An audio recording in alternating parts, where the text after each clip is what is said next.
Salut à tous, c'est Baptiste de Ligne Jaune. Aujourd'hui, je me retrouve au Réservoir Festival à Bressuire. Je suis accompagné de Glitch. C'est bien comme ça qu'on dit? Oui. Vous allez bien? Ça va et toi? Très bien. Ça va super. Est-ce que vous pouvez vous présenter pour les personnes qui vous connaissent pas? Nous, on est un duo qui s'appelle Glitch. On est composé donc de moi, qui suis Green. Donc moi, je suis rappeuse, chanteuse aussi, j'écris les textes. Et donc, je suis accompagnée de 8000. Du coup, moi, je suis la DJ et backeuse du projet. La formation, elle est assez récente, mais pour l'instant, on tourne comme ça. Glitch, c'est vraiment le tout premier nom que vous avez choisi? Ouais, c'est le premier nom. On avait une autre orthographe, du coup, l'orthographe normale, donc Glitch, qui est un nom très référencé. Donc on a décidé de remplacer le C par un S, parce qu'on a besoin d'être trouvé sur les plateformes. Et du coup, pourquoi ce nom? Alors, Glitch, en fait, de base, c'est le nom d'un son qui est présent du coup sur le premier EP, et on trouvait que ça résumait bien l'énergie de notre duo, parce que de base, un glitch, il y a cette idée de bug, de surtension. Ça collait plutôt avec l'énergie qu'on peut avoir par moment, ou la manière dont on se vit, en règle générale. Et du coup, ça fait combien de temps que le projet a vu le jour? Nous, on s'est rencontrés il y a 1 an. Ouais, un petit peu plus d'1 an. Il y avait une volonté au départ de faire de la musique. Ça a tâtonné pendant quelques mois, et en fait, depuis donc novembre 2025, on s'est dit qu'on montait le projet toutes les deux avec un peu cette DA dans cette volonté-là musicale. Et du coup, le projet a été créé entre novembre et avril. Et donc, on a sorti notre première EP qui s'appelle donc Glitch aussi, le 10 avril 2026. Du coup, voilà. Et depuis, on tourne avec. Donc oui, c'est un peu redondant. On a une track qui s'appelle Glitch, un EP qui s'appelle Glitch. Et on s'appelle Glitch, mais il y avait la volonté... je suis plus inspirée quand j'écris que quand je choisis des noms, quoi. Voilà. Il y avait la volonté un peu, je pense aussi, de marquer le coup avec le nom qui vraiment résume l'univers, quoi. Ouais, donc c'est vraiment très récent quand même. C'est hyper récent, en fait. C'est un projet bébé, quoi. Et du coup, avant ça, vous faisiez déjà de la musique? Moi, oui. Du coup, moi, ça fait une dizaine d'années que je fais du rap, du chant. J'ai eu des projets solo, j'ai eu d'autres formations avant, soit dans les petits collectifs, traînais pas mal dans les open mic. Enfin, j'ai fait un peu mes trucs solo, et puis une bonne grosse pause a été nécessaire à un moment. Et du coup, là, c'est via la rencontre du coup avec 8000 et via Glitch que je reprends enfin le son, forte de mon expérience. Voilà. Et moi, j'ai pas d'expérience en tant qu'artiste musicale. Je suis régisseuse et chargée de production, donc je travaille dans le milieu de la musique, on va dire, depuis 10 ans, où j'ai accompagné des artistes, j'ai programmé, etc. Mais du coup, c'est une première sur scène. Donc c'était un bébé projet et un bébé DJ backer. Et qu'est-ce qui vous a donné du coup envie de vous lancer dans la musique? Moi, ça a été vraiment depuis gamine, voilà. Je pense que très tôt, j'entendais de la musique à la maison. J'ai eu la chance d'être dans une famille où on faisait de la musique et on écoutait de la musique. Donc très tôt, c'était assez évident pour moi. Putain, j'ai l'impression d'être insupportable. non, mais voilà, un truc vraiment qui a été inné, qui m'a fait kiffer dès toute petite, et ça a toujours été un truc que j'ai eu envie de faire et qui m'a fait du bien, et dont j'ai eu besoin de m'exprimer de cette manière-là. Ouais, moi j'ai fait de la musique pendant très longtemps sans être en représentation artistique. Après, j'ai switché du côté plus orga, technique, etc. Et je pense là, juste l'envie de le faire, c'est aussi la rencontre. En fait, c'est le déclic où en fait, à la base, j'étais la bookeuse d'un éventuel projet où Green était rappeuse, et en fait assez vite on s'est dit en fait on le fait toutes les deux, et avec le background qu'on a en musique, on s'est dit en fait on le fait. C'est en faisant qu'on apprend aussi à faire. Y a pas trop de... Ouais, ça a été assez spontané, quoi. Ouais, carrément. Ouais. Oui, rapidement, moi j'aime fonctionner en équipe, j'ai un truc assez fusionnel avec les gens avec qui je bosse. J'aime être plusieurs sur scène, j'aime partager le truc. Là, ça a connecté, c'était vas-y, ramène-toi en fait. Actuellement, vous vivez ou pas de la musique? Alors moi, non. Moi, oui, mais pas du projet uniquement, quoi. Voilà, je suis intermittente via la régie et la production, mais on vit pas que du projet, ouais. Et du coup, pour toi, qu'est-ce que tu fais à côté? À côté, moi j'ai d'autres projets musicaux en jazz, donc qui n'ont rien à voir, mais pareil, j'en vis pas, voilà. C'est toujours galère. Ouais, non, mais après, c'est pas une honte ou quoi que ce soit, parce que je suis une personne handicapée, donc bénéficiaire de l'AAH. Voilà, mon revenu, il est comme ça, et ça me permet, là, du coup, comme ma santé s'est carrément améliorée ces derniers temps, en fait, ça me permet de me réinsérer doucement dans des projets, de redémarrer une vie professionnelle et tout, et au long terme, si Dieu veut, du coup, finir par vraiment devenir intermittente et vivre de ça. Voilà. Actuellement, du coup, vous avez sorti un EP?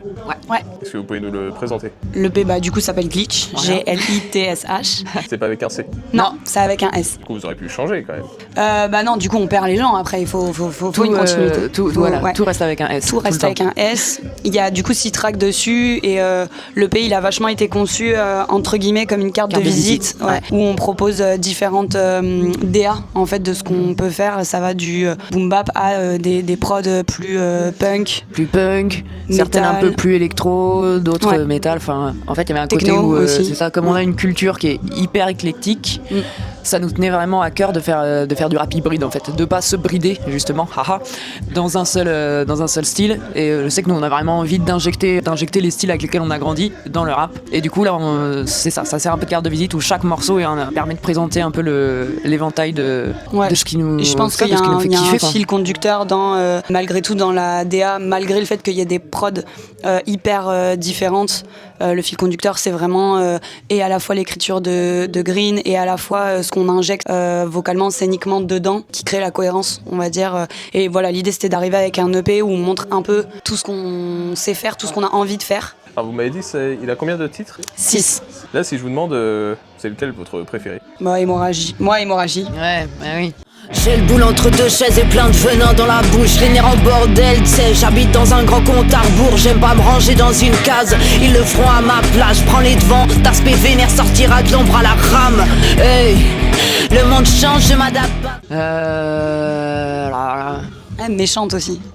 Ah ouais, non, mais c'est ça en Ouais, fait. Tu commences, mais il y en a que 6, tu vois, donc c'est ils sont compliqué. tellement différents. Je pense que chacun me fait kiffer. Ouais, Hémorragie, forcément, il y a un truc où il fait beaucoup de bien. C'est un morceau très exutoire, très court, très punk. Je pense que oui, il résume bien une énergie un peu à son summum, quoi. C'est un tout droit qui est efficace, ouais. Et celui que vous préférez jouer sur scène? Bruxisme, hein, je Ouais, crois. je crois que c'est une track du coup qu'il n'y a pas sur l'EP, qui y aura sûrement sur le prochain projet qui s'appelle Bruxisme, qu'on a élaboré il y a genre vraiment pas longtemps. Ouais, qui est Et, très trap, ouais. qui est très agressif et sur lequel on se fait plaisir. Voilà. Si là, pareil, je vous demande de me supprimer un morceau de l'EP. Délit affirmation. Faut que j'y retourne, ça me suffit plus. Relation toxique avec le game. Kiffer moi-même, c'est un bête de thème. Ouais, je connais déjà la procédure. J'aime jouer le jeu, j'ai la conf. Top line planante, genre l'exomie. Le taf sur soi-même est exorbitant. Bad bitch mérite son ego trip. Et je connais les multis, je connais les placements. Désordre, mais. Ah, désordre, on t'aime, mais c'est une track qui est dur à interpréter. ouais. Voilà, parce qu'on a fait le choix de faire un truc auto-tuné qui justement en studio a vraiment a un intérêt. Un truc très égo trip, qui a vraiment un intérêt studio et tout.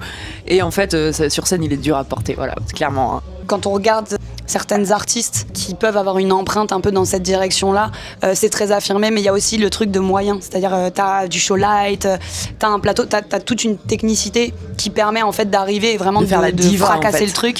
Et c'est vrai que pas ça, c'est ouais, rude. il y a C'est ce truc-là, rude. on n'est peut-être pas encore assez rodé, et il y a toute cette technicité-là qui vient quand même te porter, qu'on n'a pas encore, et ce qui est normal en fait.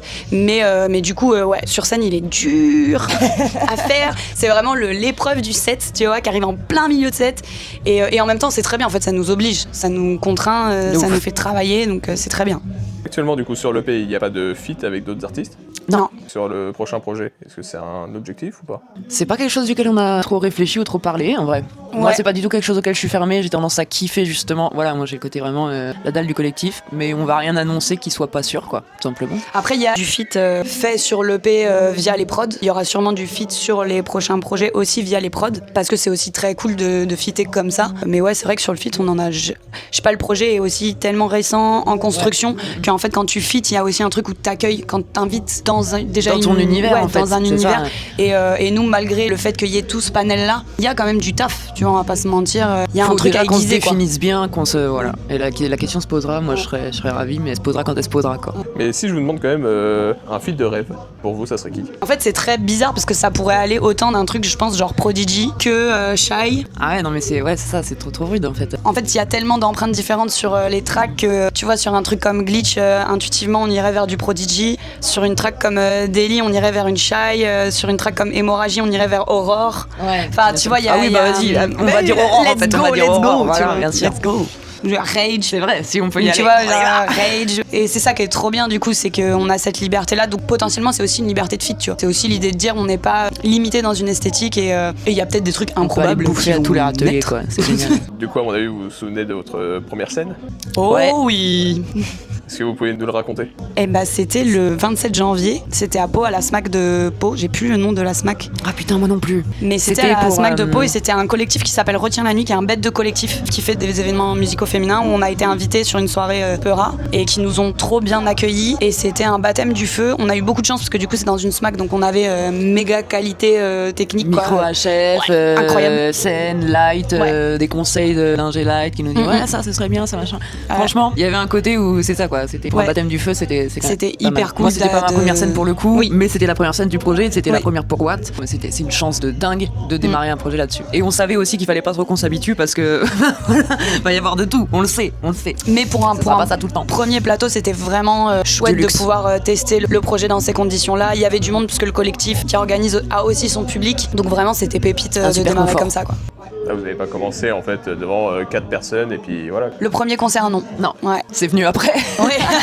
Pour l'instant, du coup, quelle a été la scène la plus marquante? Moi, je dirais la Chapelle, parce que pour moi, c'est la scène où on s'est le plus amusé, où c'était du coup dans un lieu alternatif qui s'appelle la Chapelle à Toulouse, où on participait à une organisation. Ouais, c'était une soirée de soutien pour le collectif Vérité Justice 31. Du coup, pour les familles endeuillées par les violences policières, c'était pareil, petit comité à la débrouille et tout, et au final, avec peu de monde, mais des gens proches, tu sais, c'était un beau moment. Ouais. Je crois que c'est la première fois sur plateau aussi où il y a un lâcher prise de. Enfin, le set étant dans une certaine tension, en fait, on essaye de pas laisser sortir l'aspect clownesque qu'on peut avoir pour maintenir l'univers. Et là, en fait, ça s'est trop bien passé. Les scènes qu'on a eu la chance de faire, on a quand même eu la chance de toujours tomber sur des super orgas, que ce soit Crash Test, la Canop. Et ça, c'est vraiment chouette. C'est pas forcément le meilleur plateau qu'on ait fait, même en termes de prestations. Mais moi, j'ai vraiment le souvenir de le vivre en vraie décomplexion pour la première fois. Et où serait le lieu de rêve, sans limite? Je sais pas, moi je m'y connais pas en lieu. Au bal. Ah bah ouais, grave. Allez, on fait de ouf. Moi ça serait le Bal des Affamés, un au Bal des Affamés, qui est festival. Qui est un festival que j'organise avec toute une équipe de super potes. Et ce serait la consécration un peu. Ouais, de ouf, c'est jouer sur ton propre événement où en plus il y a un truc, on est sous chapiteau. Enfin, il y a une DA qui est cool et du coup ça serait peut-être ça. Mais je pense pas qu'on le fera because moi je suis trop. Tu vas mettre en place. Quoi. Ouais. Tu peux pas être au four et au moulin. Ouais, voilà, c'est ça. Étant dans l'orga, ça serait compliqué de vouloir tout faire. Mais ouais, ça serait plaisant. Il est où ce festival? C'est un festival qui est dans le Tarn, à Ambre, donc c'est une ville qui est à côté de Lavore et qu'on fait du coup 1 an sur 2 sur le premier week-end de juillet en général. Et voilà, on fait 3 jours, 3 scènes et une scène annexe et on fait techno, dub, punk, rap, musique hybride. C'est un festival de musique alternative avec de la performance, de la sensibilisation aussi. On a beaucoup de stands politisés dans la prévention. On essaye de créer un événement où il y a aussi du stand d'artisanat, de la fête foraine, voilà, d'accueillir les gens dans un univers quoi. Est-ce que vous avez un rituel avant de monter sur scène? Dire de la merde. Ouais, laisser sortir un peu toutes les conneries qui nous habitent. Et puis un petit échauffement. Petit échauffement bancal qui serait sûrement pas validé ni par un coach vocal ni par qui que ce soit de professionnel d'ailleurs. Au vu de l'état de ma voix, on le sait quoi, que l'échauffement n'est pas très efficace. On boit pas d'alcool et on fume pas de clope normalement avant de monter sur scène. Et ça c'est un truc qu'on essaye de ritualiser. Pourquoi normalement? Bah parce que le stress fait que parfois tu fumes au final, tu oui. fumes une clope et t'es essoufflé comme un bœuf sur scène. Voilà. Mais je pense que c'est le truc qu'on arrive le plus à ritualiser. Oui, c'est vrai. Donc là par exemple aujourd'hui vous avez pas fumé de clope avant de monter? Ah, moi non. Bah moi si. Tu vois comme quoi. On y viendra. Hein. Quels sont vos projets à venir? Là, pour juin, franchement, grâce au super travail de 8000, qui est du coup bookeuse, quoi, c'est de base, donc c'est quand même assez cool. On a la chance de pas mal tourner. On va bouger tous les week-ends de juin. En Bretagne, là, on était centre de la France. On va aller du côté, justement, du Lot. On va vraiment bien bouger. Je suis assez contente de ça. Et aussi, à la reprise, du coup, septembre, octobre, on a quelques dates. Et le but, ça va être, du coup, de commencer à travailler sur le prochain projet, album. Hein, on va dire ça comme ça. Hein. C'est le but. Voilà. Ouais. Déjà faire les dates là qu'on a là et faire des résidences de créa quoi à la rentrée aussi pour sortir et pour être de plus en plus autonome et autodidacte. C'est ça, là on a fait quand même appel, on a de la phase B, on a fait beaucoup appel à des beatmakers, que ce soit par exemple Critical qui est à Athènes, que ce soit Desordre qui est à Toulouse, qui ont fait un bête de taf. C'était trop cool de collaborer, mais on a aussi ce truc où on a envie d'aller dans l'autonome. Autonomie. Est-ce que vous auriez une exclue à nous balancer? Ah non. Si, on va sortir un vlog incroyable sur ce week-end de date. Voilà. Hein. Non, on essaye d'alimenter les réseaux sociaux un maximum sur ce qu'on fait. Voilà. Mais c'est pas hyper palpitant comme exclu, mais en vrai, voilà. Hein, mais c'est le max qu'on puisse donner. On va faire des vlogs assez fun. Ouais. On pourra s'identifier à nous et dire ah ouais, ils ont l'air sympas. Voilà. Ou pas. Quel artiste ou quel groupe vous me recommanderiez d'interviewer? Et des gens comme Altarba, Ah ouais, complètement. qui est un Complètement. frérot à nous, qui est un bête de gars, qui est un bête Putain d'artiste, qui nous inspire par exemple, c'est vraiment une source d'inspiration En termes directe. d'hybridité, le mec crée Pas de un limite. univers et il t'embarque. Ouais. Genre dedans, extrêmement versatile dans son style, extrêmement intéressant, qui a collaboré avec énormément de monde, qui est pas du tout avare justement de partager, d'aller se lancer sur des projets différents avec des gens différents. Quelqu'un d'hyper inspirant, vraiment. Mais il y a d'autres groupes. Là, hier, on jouait avec des copains de Rennes qui s'appellent Schlag Division, pareil, qui ont une proposition vraiment méga singulière et qui font le truc à bloc. Techno, punk, rap, ouais, pareil, on a- l'hybridité, elle est au ouais. cœur du truc, l'énergie, elle est incroyable. Rotophile Connard, pareil, de Toulouse, qui sont punk drum and bass. Krav Boka, qui sont de Toulouse aussi, qui sont rap punk. Rap punk. Bon, on a beaucoup de propositions hybrides, mais ça, c'est des groupes, allez les écouter, allez les voir en live, parce qu'il Ouais. y a une Ça se performance bouffe en live. scénique à chaque fois, parce que c'est des gens aussi que tu peux rencontrer qui sont méga accessibles et qui ont plein de trucs à dire en fait. Est-ce que vous avez un dernier mot à dire? Venez aux scènes, la culture a besoin de vous. La culture alternative, la culture associative, là on est forcé de constater, et ça fait un peu mal au cœur en vrai, que le public se déplace de moins en moins pour les petits événements, pour les petites assos et tout. Donc de facto c'est quelque chose qui est en train de perdre un peu d'énergie et putain ça fait mal au cœur. C'est un moment où on a vraiment besoin de ça plus que jamais je pense, que ce soit politiquement, socialement, à tous les niveaux. En vrai c'est une manière de lutter, de se déplacer physiquement, d'aller donner la force aux artistes, aux orgas, etc. et d'être présent, de faire vivre le milieu associatif, le milieu de la culture. Et ça fait du bien. Ça fait du bien, en ça plus, fait c'est du bien vachement de cool, quoi, rencontrer, de découvrir, de. Ça mange pas de pain. Non mais oui après Prom Dog ça fait du bien. Enfin là voilà, ce soir on est au réservoir, l'orga elle défonce, c'est des gens qui font des choses avec pas grand chose, qui accueillent des artistes, et quand je dis des artistes c'est pas que de la musique, c'est aussi ce que tu fais, ce que ton collègue y fait à la photo, qui drainent des bénévoles, des gens qui viennent donner de leur temps parce qu'ils croient en ça, et en fait c'est dommageable si ça disparaît, et comme dit Green c'est dommageable à tous les niveaux, c'est dommageable pour la culture mais c'est dommageable socialement parce que en fait On a besoin d'espaces comme ça en fait. ouais, et surtout enfin voilà, on n'est pas à Paris. Je veux dire, les propositions culturelles, même si on est dans des grandes villes, elles sont de plus en plus compliquées à mettre en place. L'accès à la culture, il est de plus en plus difficile si on sauve pas les endroits comme ça, les événements comme ça, si on rend pas légitime les personnes qui le font, il y a un moment donné, ça va disparaître. Et en fait, ça fait pas juste disparaître des assos, ça fait disparaître des gens qui travaillent, ça fait disparaître des gens qui bénévolent, ça fait disparaître des possibilités de se rencontrer, d'échanger, et c'est fondamentalement dommageable. La culture, c'est un des premiers vecteurs d'éducation et il faut pas l'oublier quoi. Et c'est vraiment important, et nous on est méga reconnaissante de pouvoir venir jouer dans des endroits comme ça, comme on a joué aussi hier à la Maison Internationale Populaire à Tours, comme on va jouer le week-end prochain sur des organisations comme Cold Crash, Locofest. C'est des gens qui font avec très peu et qui font des trucs qui défoncent quoi. Et il faut y aller quoi, c'est hyper important. Voilà. Et du love, faut donner du love. Donnez-vous du love entre vous. Oui. Voilà. Y'a des glitches dans ma tête, rien que ça grésille sous mon crâne. La bitch est rentrée dans l'arène, genre délicate comme Oruka. Y'a rien de prévu pour après, chaud comme Bleach ou cellophane. Ouais là j'suis d'humeur à faire des choses qui vont pas plaire aux femmes. J'ai pas la gueule de mes idées, ouais j'suis bien plus jolie qu'elle. J'ferme mes yeux, j'vois des images où la violence prolifère. Hey, Gaza, Goma et des visions horrifiques. Pendant ce temps la fils de bourge, j'ai pas trop branché politique.